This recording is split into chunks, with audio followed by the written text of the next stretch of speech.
Hi, everybody. We're going to wait just a few minutes. We're missing a lot of people still.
And we'll just wait one more minute and then we'll get started.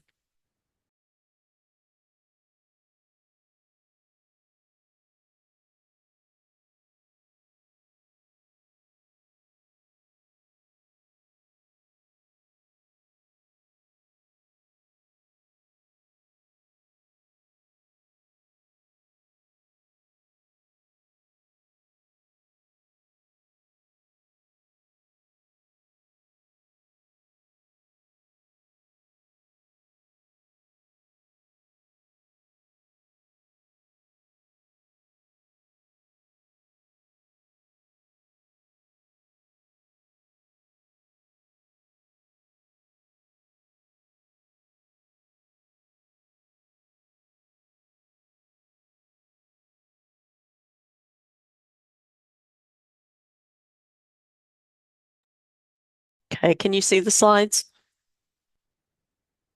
Yes. Yep. Thank you. All right. Well, thank you, everybody, for joining us.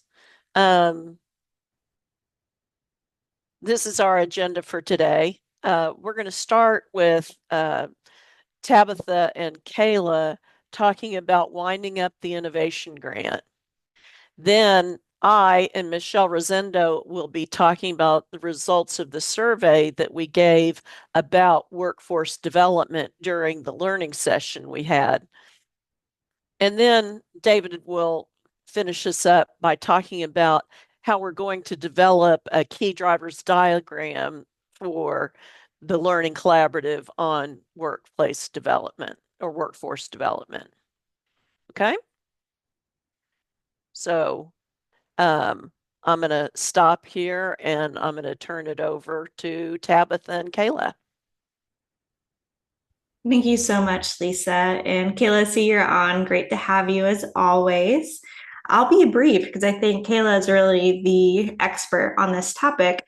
But we wanted to communicate to you all pretty clearly that the last day to make a referral using your innovation page in Unitas will be November 15th.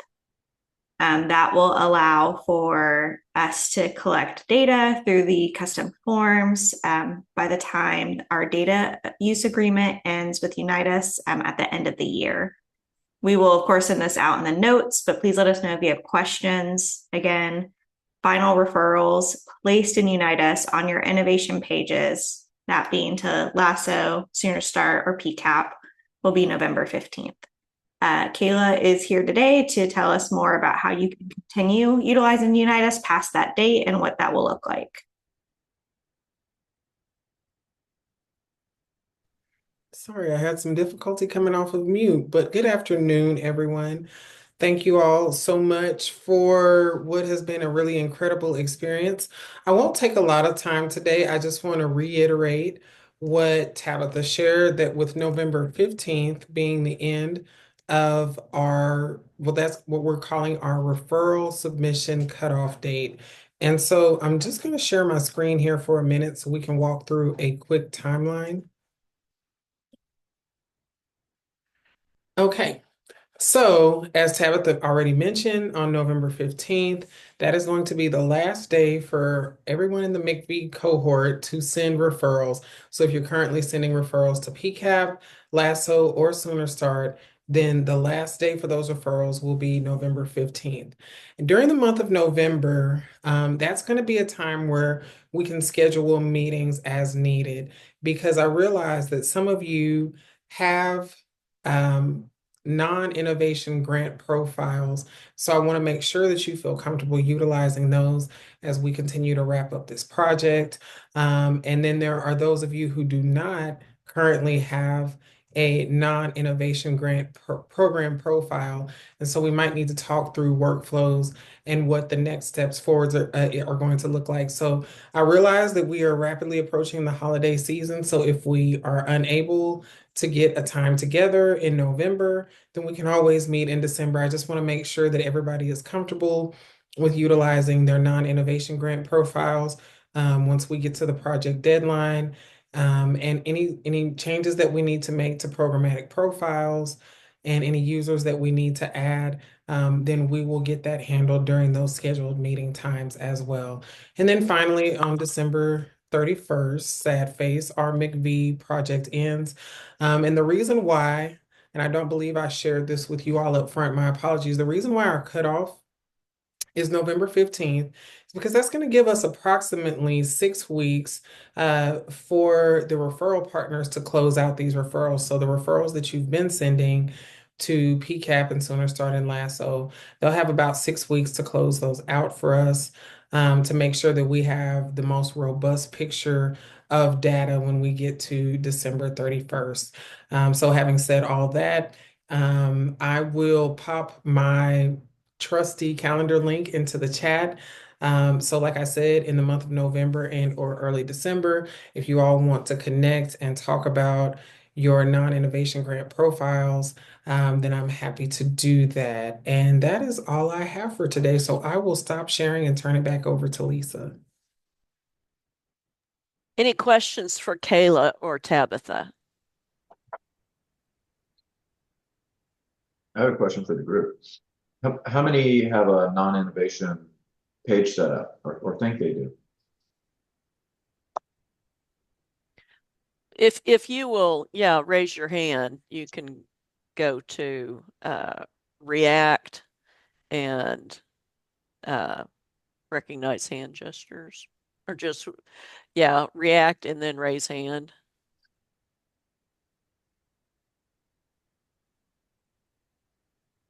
Okay, so there's some. One Lasso does have a non-innovation page. How about if I poll everybody on that after the meeting? I can send out a quick note with and have everybody just respond, and I can help you get connected with Kayla if necessary. Does that sound good?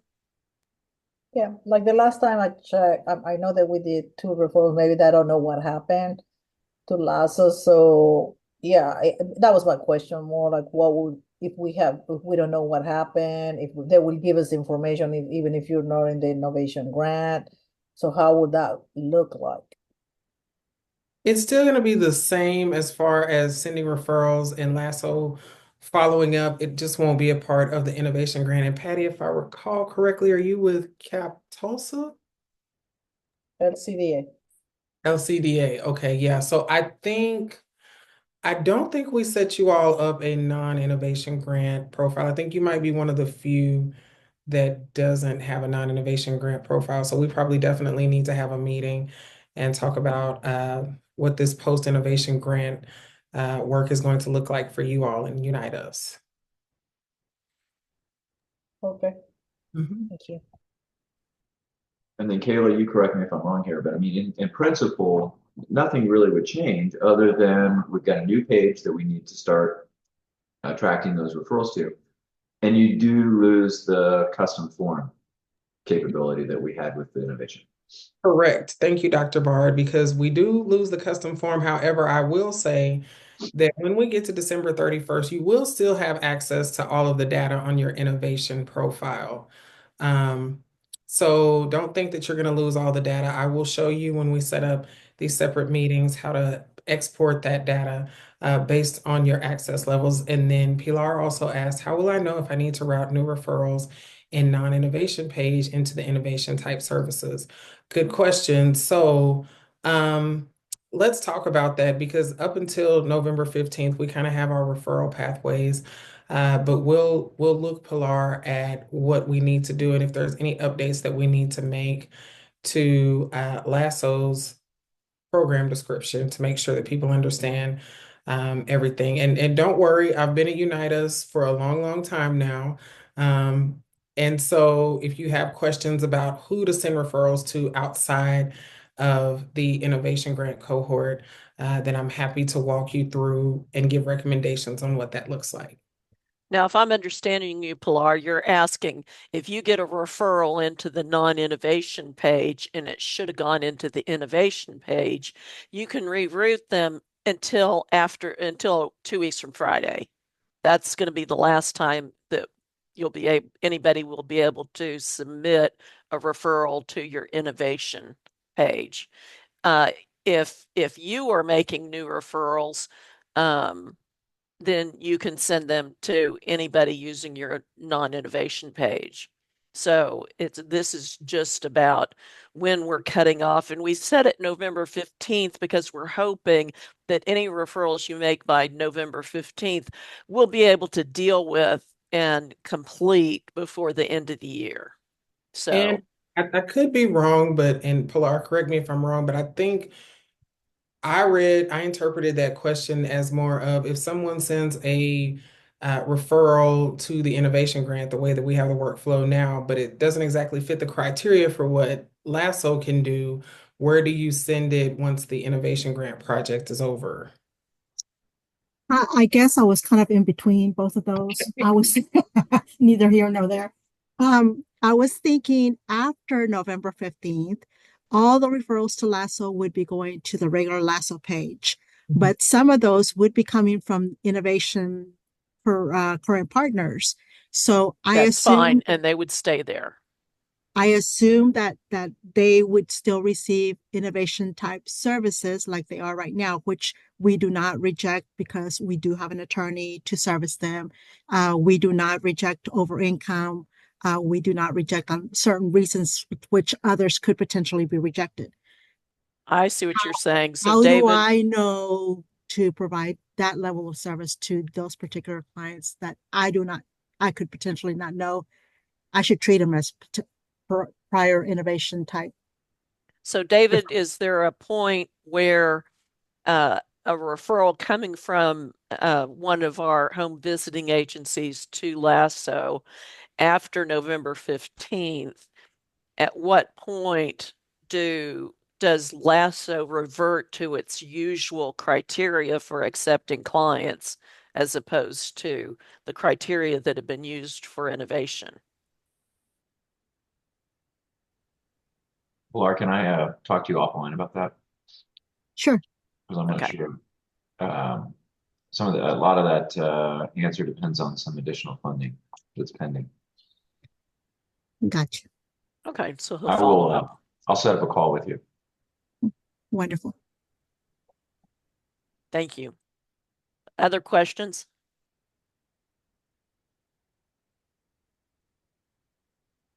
So I Okay. guess the main difference between innovation and innovation is we're not going to have a specific staff there uh, checking or giving feedback or anything. So it go back to regular. Yes. Okay. Well, not quite. So we do have funding to keep Elizabeth Fankhauser on the project this year. So she will be monitoring your Sooner Start referrals, just as she always has been. And she'll start immediately looking at the non-innovation and the innovation pages, just so we can stay on top of both types of referrals. We're hoping to work out the same agreement for Lasso. So this is the offline conversation with Pilar and group. And then we have Ongoing discussions. I think the likelihood is much lower though with PCAP as well.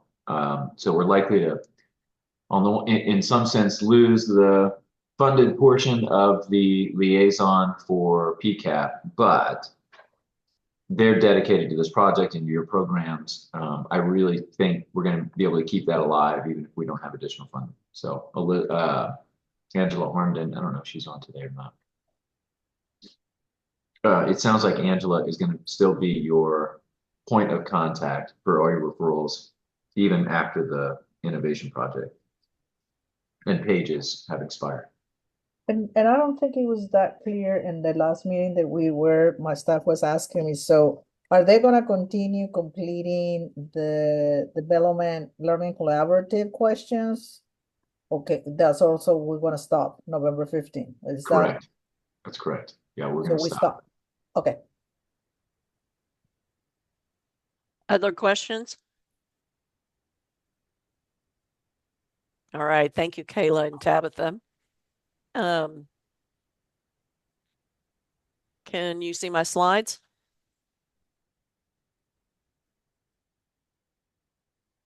Yes, you're good. Okay, thanks. All right, so we had a little questionnaire that y'all filled out, and about half of them were open-ended or a little more than half. Um, um, and there were 48 people who responded to that, and out of the dozen questions, there were quite a few open-ended, so you may remember having to type in quite a bit. And I'm going to go over the quantitative results, and then I'm going to hand it over to Michelle Rosendo, and she looked at the qualitative or open-ended responses to the survey. All right, you were asked if iPads as a technology resource might help increase retention and improve workplace well-being. And a majority of you said yes, that would help. You were asked about transcription services as a technology that might help increase retention and help workplace well-being. And everybody was exactly split on this one. Then you were asked for improving workplace well-being, how interested would you be in a training on dealing with vicarious trauma? And here's neutral. And from neutral up is almost everybody. And so there was a lot of interest in that. And so that's something we will pursue. You were asked how user-friendly was the application process when you applied for your first home visiting job? Well, there was about a third neutral and about a third very user-friendly, almost 20% user-friendly, and just a little bit on the negative side. You were asked, when someone new is hired, how well do they understand the job requirements? About half of you said, gave an, neutral. So, and everybody else was, it was a little on the positive side here. You've got almost 30% above neutral and 18% below neutral saying not so much understanding. And then you were asked, how well does your agency's staff represent the clients you serve in terms of demographics like race and language, et cetera? About a third of you said very representative. And that's not entirely surprising because we do have, for instance, Latino Community Development Agency that targets a community where the workers need to speak the same language. But there's also some here, a few saying not at all representative and 19% saying not representative. So there is some mismatch. You perceive some mismatch between the demographics of the staff and the people you serve. Now I'm going to stop sharing because that's David's part of the presentation later. And I'm going to turn it over to Michelle Rosendo. Let me go ahead and start sharing my screen. And I don't know if you saw my note in the chat. You might tell everybody what your role here is at OU. Yes, of course. So my name is Michelle Rosendo, and I am a research technician here at OUHSC. I am part of the McBee 9.0 program.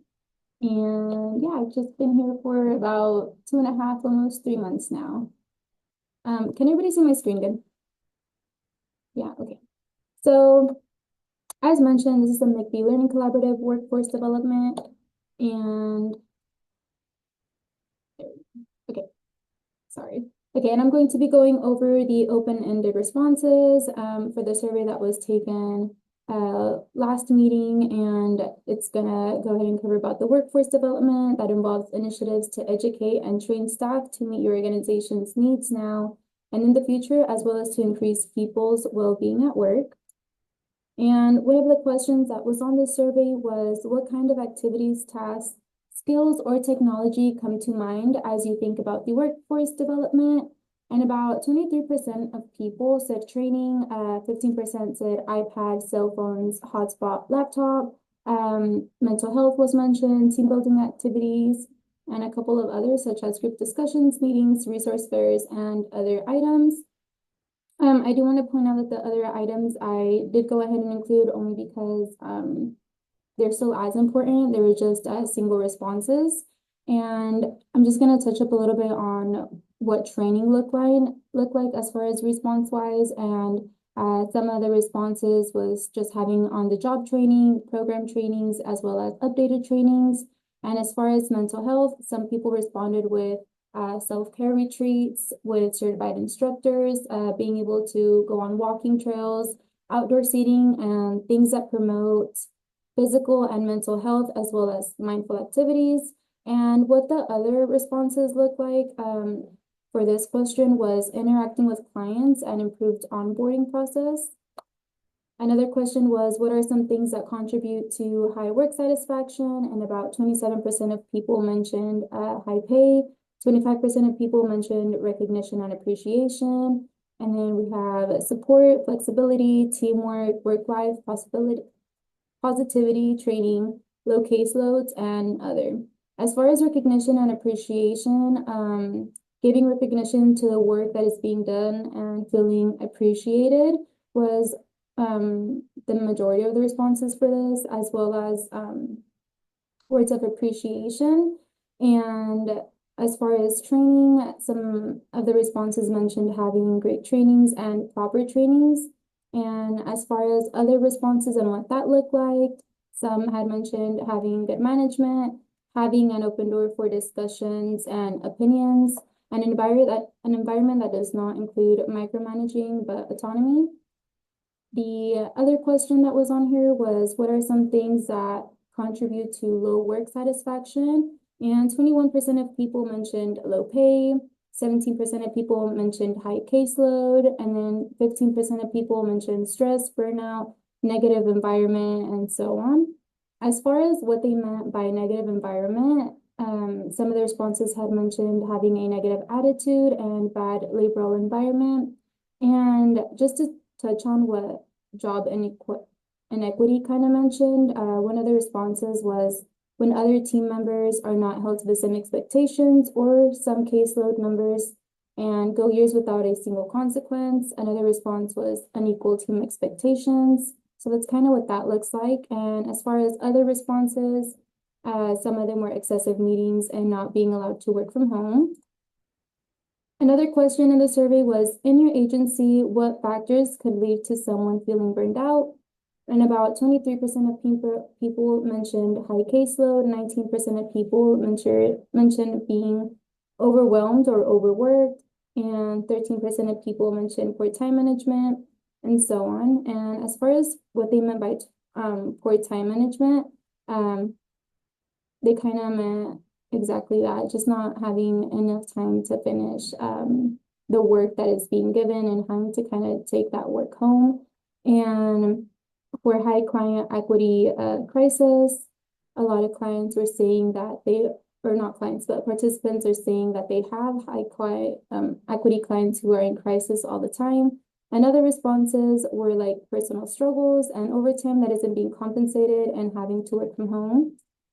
Another question was, what are the two most important causes of staff turnover? And it does ask what are the two most important ones, but I went ahead and highlighted those and I included the other ones as well, only because I thought they were pretty important and they had quite a significance in their respondings as well. And so 44% of people mentioned low pay salary and 17% of people mentioned burnout. As far as what they meant for poor management and leadership, some of the responses was having uncaring management, poor direct leadership, supervisor not listening when they're expressing low satisfaction, lack of positivity from their supervisor, and other responses were moving to another city and long travel hours. Another question on the survey was what kind of trainings or other resources would help to reduce burnout and staff turnover? About 17% of people mentioned training, 15% of people mentioned self-care, and we have higher pay, time management, mental health resources. And as far as training, one of the responses that was mentioned was ETO, which is efforts to outcome, training making it easier to navigate, and as well as trainings related to topics nurses where they feel like they could use a little bit more support, as well as technology training. And I'm going to go ahead and just kind of touch on what self-care looks like, as well as mental health resources.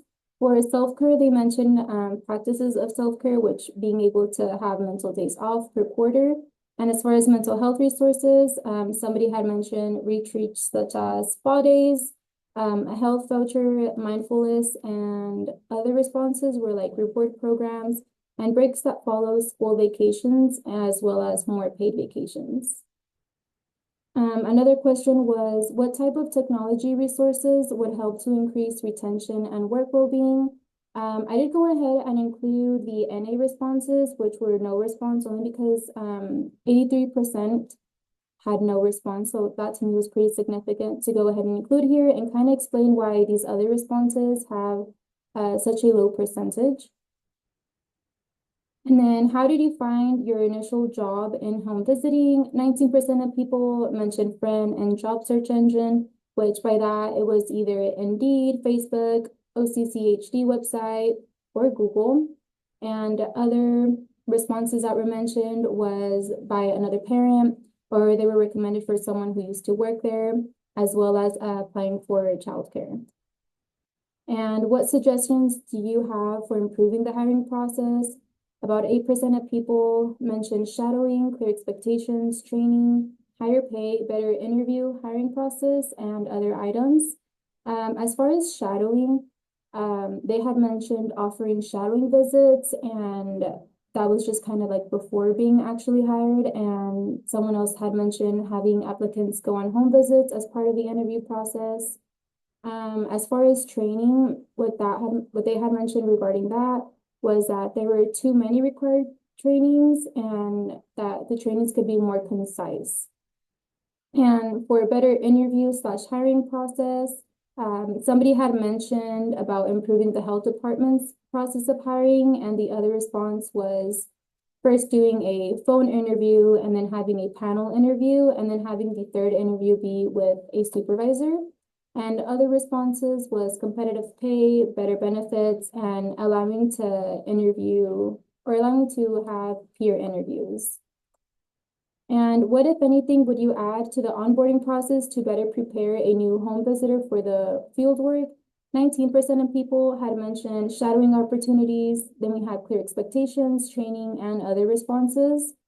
As far as shadowing, the responses look more, or had said more shadowing from current experienced nurses, or being assigned to a HV with experience to shadow, and to allow nurses to shadow before starting the training slash classes.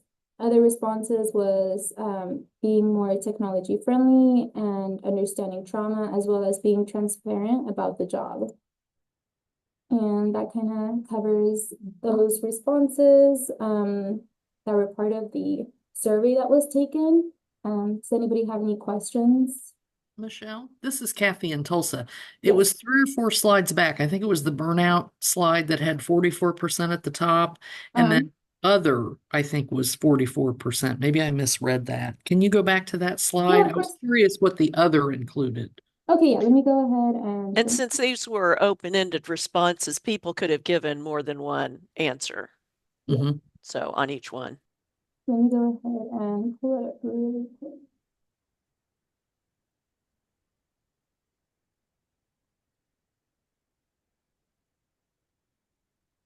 Okay, and you had said, sorry, what was the slide that you're talking about? Was it on burnout? It Oh, was okay, probably yeah. like 4 or 5 slides back. Yeah. Yeah. Not that one. Um, That one. Go oh, back. this one or the next one? Next one. This one right here? Okay. Yeah. Yeah. And sorry, what was your question about it? So is this just a repeat of the low pay salary? It other has 44%. So I was just curious what that entailed. Okay, yeah, so other was just unique responses that a lot of that it was only mentioned once. So what other looked like, some of the responses was moving to another city, and then another response was having long travel hours. So that's kind of like what the responses look like compared to Mm, the other 44% of people that all agreed it was either low pay salary or the 17% that agreed it was burnout. okay. Thank Yeah. you. You're welcome. Any other questions? Michelle, can you I don't know if you can show about the shadowing responses. I'm kind of interested in that one. I cannot remember that the percentage. Okay, But thank you. sorry, what was that? Yes, It was this slide right here. yes. Okay. So Okay. showed up in 2 responses, if I remember right. I think it's the slide before this as well. But this was a question obviously about improving hiring processes. They thought shadowing would be helpful. Remind me what the question is right before this, Michelle. Sorry. Are you asking what the response looked like towards shadowing? Yes, I was just curious because, for example, for the parents as teachers, we have, as a one of the, I would say, requirement is to see with the potential hires to kind of show a video the parents as teachers have. So we had, I mean, in our case, and I believe, pretty much all the parents as teachers program, we do that in the hiring process. The only thing is, and I asked in this case with Oklahoma City Public Schools, because of, legal repercussion or something, we cannot take a person that is not in our staff, take it to visit a family or, but I mean, we still show the video, but physically take the person, the potential person, we cannot do that. So I was just curious, how was the response? Okay, yeah. So a lot of these responses, like I said, it was about shadowing, but they didn't really say for exactly like what specific program it is that they're in that aren't being or aren't getting the opportunity to shadow or be shown a video, because that was actually one of another response was at least being able to, if not go in person, but be shown a video to kind of expect or to kind of know what to expect, which is where the clear expectations also falls under shadowing, and why they're kind of pushing for the shadowing to kind of, again, just have a clear expectation of what the job is going to look like. But I'm not, as far as what specific program or things like that, they didn't mention. Sorry, does that answer your question? Oh, yes, yes. I just, well, we're kind of curious about the percentage. So yes, thank you. You're welcome. Anybody else?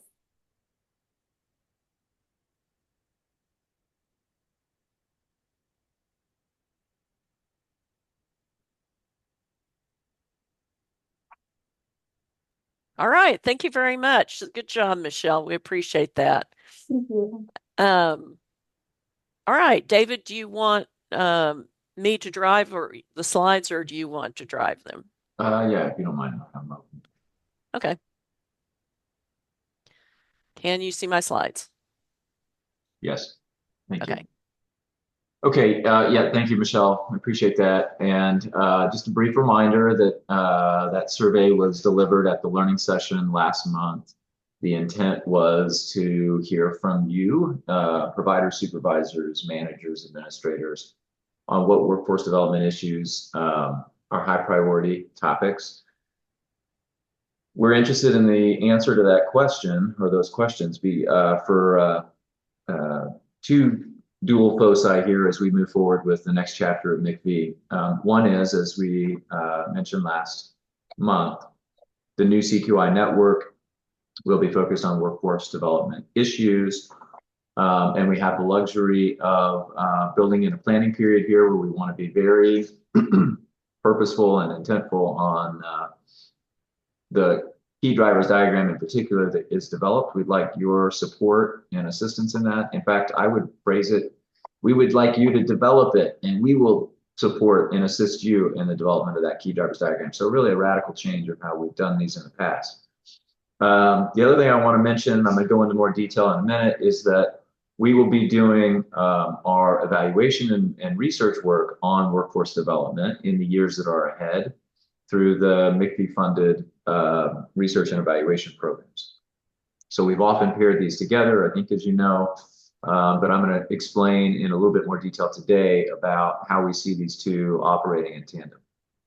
Okay, next slide. As we all think about a new key drivers diagram on workforce development,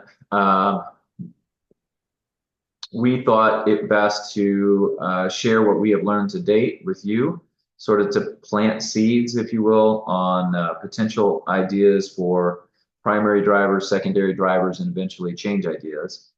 As we have done ourselves in the past when constructing these, we've tried to lean as much as possible on past developments of the national HB Coin CQI network. I displayed this in a learning session talk a month ago. These are the 4 primary drivers that were selected for the national HB Coin collaborative that focused on staff recruitment and retention. I want to be very clear that although these are the 4 that the National Coin Network focused on, these do not need to be the 4 that we focus on as a learning collaborative, the Oklahoma Learning Collaborative moving forward. So that's something to think about, but you certainly have a head start here. I think we have a head start here by exploring the key drivers diagram that was developed by the national group and also the findings that came out of that group. You can see more information at your leisure by clicking on the links that are below. We'll make sure you have these slides as always. The first one, if you want to jot that down, is pretty easy to find. If you just Google HB Coin and then staff recruitment retention, you'll find it. When you're on the main Coin site, there is a link to see all past CQI collaborative topics, and you'll find it there as well. The playbook, you don't have to write that one down or memorize it, but that is the link that'll get you to the PDF that contains the key drivers diagram. Now, they don't chart theirs out, or they didn't chart theirs out in this playbook document where we found everything for this go around, but it shows up in a PDF. And so your key drivers diagram is a page, and then it goes on to show you what the secondary drivers are and then the change ideas. All of those are linkable and pretty easy to navigate online. I meant to start by mentioning this as well. We want to plant some seeds today, and then we want to immediately send out the charge for you to help us construct a key drivers diagram for this new learning collaborative. We're going to do that with our typical rounding series and with our monthly calls. So we thought we might give you a break last month, but the feedback from the survey was just too rich, I think, to hold on to ourselves for 2 months. So we decided let's set an October call. And we do intend to have our monthly calls on the usual pace now as we inch our way towards the start gate here of the new collaborative and continue to build more and more brick layers here on this key drivers diagram. In the rounding calls that are coming up next month, what we'd like you to do is to be thinking about the drivers that we're planting today, the ones that you heard discussed last month, maybe ideas that came to you as you heard Michelle run through the results of the surveys, Michelle and Lisa. And we want you to bounce those off our virtual walls in the calls that are coming up in November. We'll meet again at the end of November for our monthly call. We'll add some structure to this, and we're likely to ask you your updated thoughts on key drivers, any change ideas. We're sort of open to any and all possibilities of how we construct this: bottom up, top down, middle out. Any of those I think would apply. But we'll have some structure where we ask you about top to bottom issues and key drivers diagrams on next month's call and likely the months that follow that. I'm going to move in a separate direction today than the National Coin Network.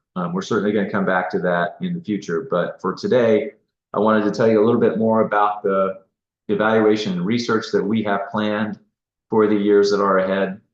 And then I want to pivot to a study that happened right before the pandemic that some of you may have actually been a part of. And again, with the hope that it helps plant some seeds on what our key drivers diagram will look like for this learning collaborative. Next slide. 3 years ago, 3.5 years ago, HRSA, who funds McBee, changed the way that our research and evaluation was structured.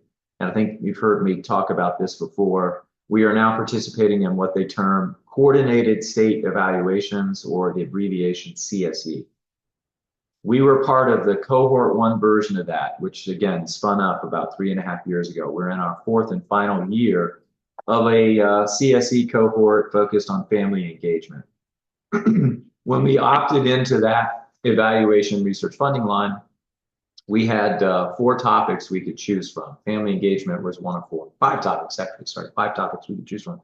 Family engagement was one of those 5. We opted in on that one, and we've been studying it very deeply ever since, and we still are up until September 30th of next year.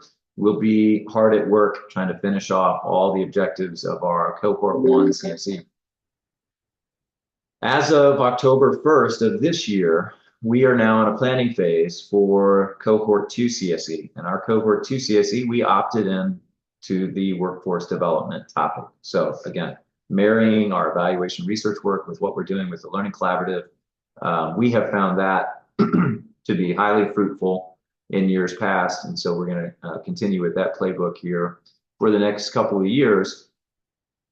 You see in orange our coordinated state evaluation partners. So we'll be doing this work with Montana and Utah and Kansas and Alabama, New Jersey, and Massachusetts. New Jersey, Utah, no, not Utah, sorry, New Jersey, Kansas, and I believe Montana. We're already working on this as part of their and are continuing to work on this as part of their cohort 1 CSE. And they have given us a giant head start in what we want to look at in the years ahead for cohort 2. Next slide. And as it turns out, in their work to date for cohort number 1, they have actually built a key drivers diagram for workforce development. And it looks slightly different than the national HV Coin key drivers diagram. A couple other things that I'll point out here that are ancillary to the development of our key drivers diagram in the CQI network, but just so you know, and what you'll be hearing findings from us along the way. What does it mean to be coordinated with other states? Well, we have 2 mandates. One is we have to have the same evaluation questions. We have to have 2 evaluation questions that are the same across all those states that were orange on that last slide. So in concert with them, we're going to select 2 evaluation questions or aims of these projects that we will pursue in depth. Those will not be the only 2. So we're likely to have some other questions that are very unique. And in upcoming rounding and monthly calls, we're going to be listening very intently to your current struggles as you wrestle with workforce development, and are likely to carve out a sort of localized question that maybe only applies to Oklahoma and not those other states that were orange. We also have to find some common measurement tools, at least one. So we got a giant head start here because cohort 1 had to do the same thing, and they selected 5 measures that at least 2 other states used simultaneously. So we're going to be looking and studying those very carefully. We're going to pick our favorites out of that bunch, and then we're going to bounce them off to you in future monthly calls. So that's definitely an agenda item coming your way very soon. Measurement instruments that we would like to use in our research and evaluation that we think would also benefit your work in the learning collaborative that's ahead. So eventually, we'd like to select some of these measures with your direct input. The other thing that I'll mention here is a focus of the funding, both in cohort 1 and cohort 2, has been centering equity. You've heard us talk about our health equity survey that is just about ready to get going. We'll be having the same focus here in the work that we do on workforce development.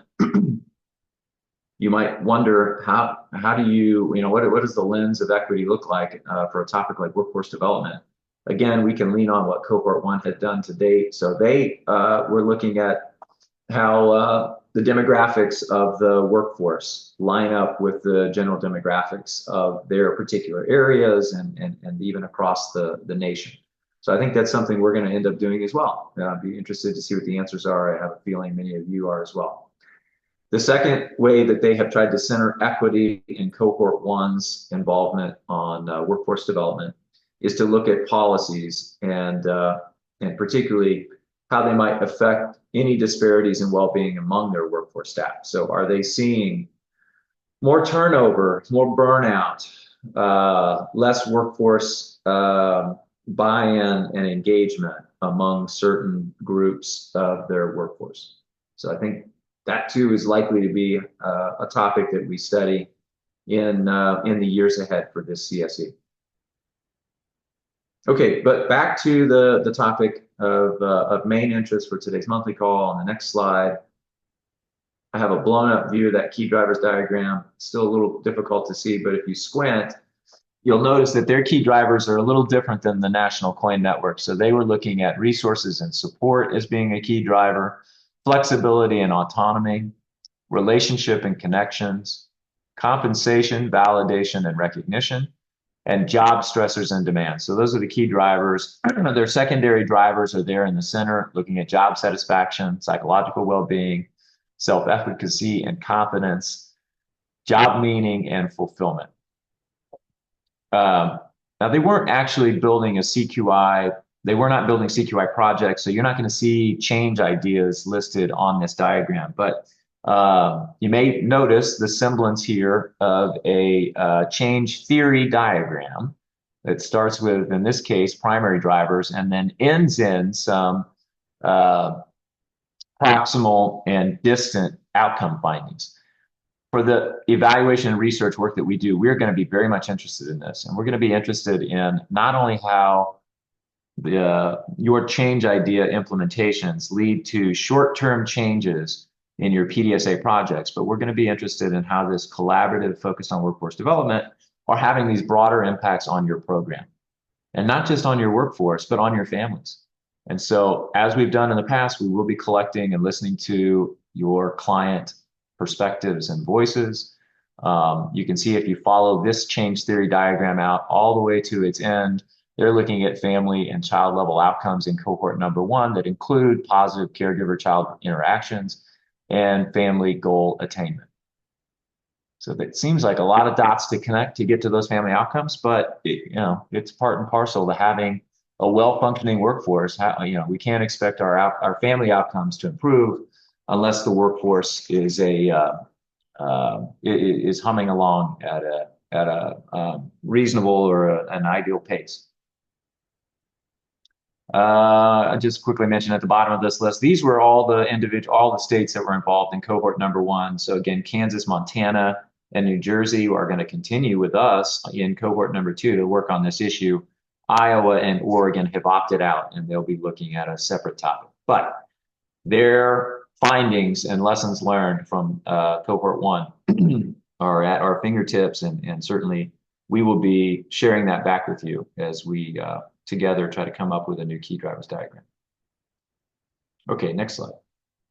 I want to leave you with, again, some more seeds here, diverging from HB COIN, diverging from the CSE work now to look at this study that was done in 2018 It was called the Home Visiting Career Trajectories Project. If that name sounds familiar, it's very likely that you got an email from this group and were asked to fill out a survey. So they interviewed, well, they didn't interview, sorry, they surveyed program managers all across the nation from programs that were receiving MCFI funding on a number of workforce development issues.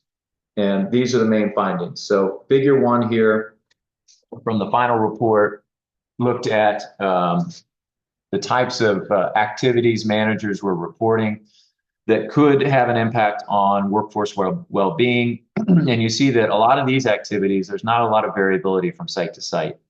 So one takeaway from this is, although many of these are considered to be best practices, they're not likely to be good change ideas for us because they're in existence everywhere. So if we're going to move the needle on something, we're going to have to find things that are not as ever present as the ones that you see listed here. So at the top of the list, almost everybody now is using reflective supervision. Not to say there aren't ways that perhaps you can improve upon how it's being implemented, and that might be a change idea that you want to pursue. Next on the list was informal opportunities to provide feedback on performance. Almost every site reported that yes, there's a way for us to do that, or we are doing that. Performance review processes were used for professional development tools. A lot of those were listed out as essentially your annual performance review. Your formal sessions to provide feedback on performance review, the majority of the sites were doing that as well. Employee goal setting and goal tracking was happening at the majority of the sites annually. And then the last one, having an appeals process. If the employee disagrees with any performance results, maybe this one was a little less likely. I'm going to get to the punchline here in a little bit. They not only looked at how often were these practices being implemented, and the types of practices that were being implemented, they also tried to associate these with intent of the providers to stay with the program. So they were looking at turnover in these surveys. That'll make more sense when I get to the last slide, but keep those in the back of your mind for a second. Next slide, please. Half the programs here assigned peer mentors, and they trained supervisor staff on evaluating employees. 2/3 of these programs that were surveyed said that they use these annual performance reviews for salary and promotion decisions. So here we're starting to see more variability in practice and potentially some change ideas, perhaps, for our learning collaborative, especially if these are associated, if any of these practices are associated with increased retention of employees or increased well-being of employees. Next slide. They asked about the amount of input that the workforce had on policies and procedures in-house. And you can see here again, we see some variability. So again, potential targets, I would think, for change ideas. So a lot of sites did say that the workforce staff have influence on policies regarding staff safety, but it wasn't universal. They also had some input on improving the physical work environment, but again, about 30% said no.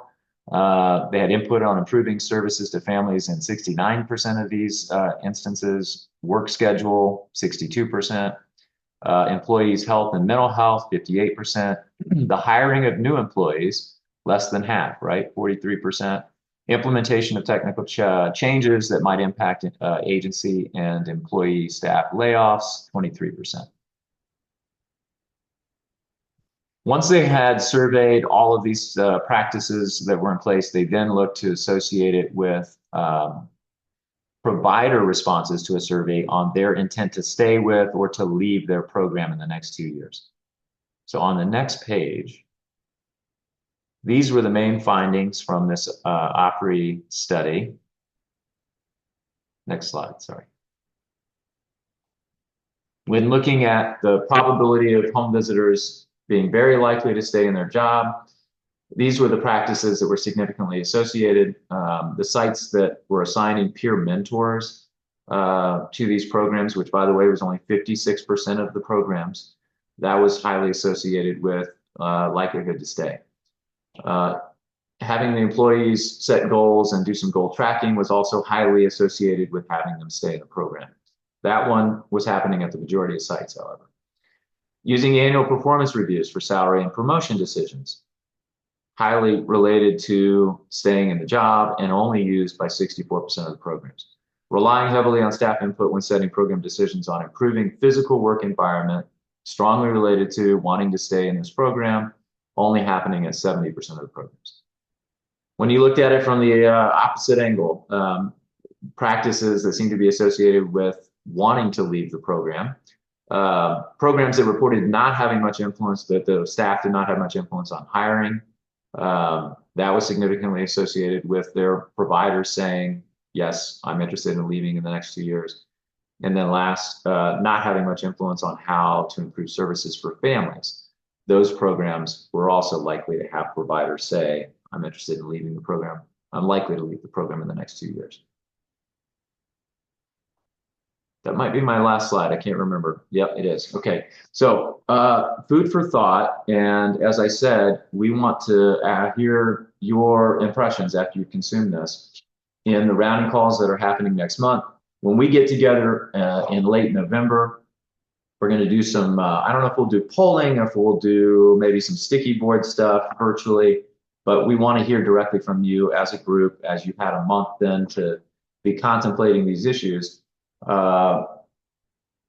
Key drivers, secondary drivers, change ideas, middle out, top to bottom, bottom up. I think all will be in play at the next meeting, and then we're going to really drill down in the months ahead and focus on one of those levels as we chisel our way to a final version of this KDD.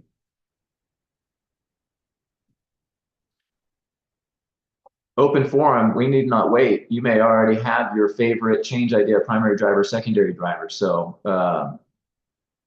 any feedback now on direction you'd like to go or areas that you see the most promise?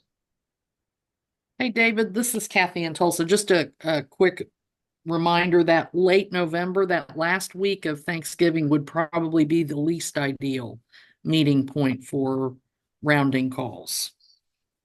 Because we're closed Thursday, Friday, and a lot of staff take Monday, Tuesday, Wednesday that week. Yeah, I need a reminder. When is Thanksgiving? Is that It's the 28th and 29th. Oh, it is the late. Yeah. Okay. Thanks. Yeah. So we may do it first week of December then, for that reason. Yeah, thanks for pointing that out for us, Kathy. Other feedback about what David said about the workforce development and key drivers and topics that struck you as most interesting.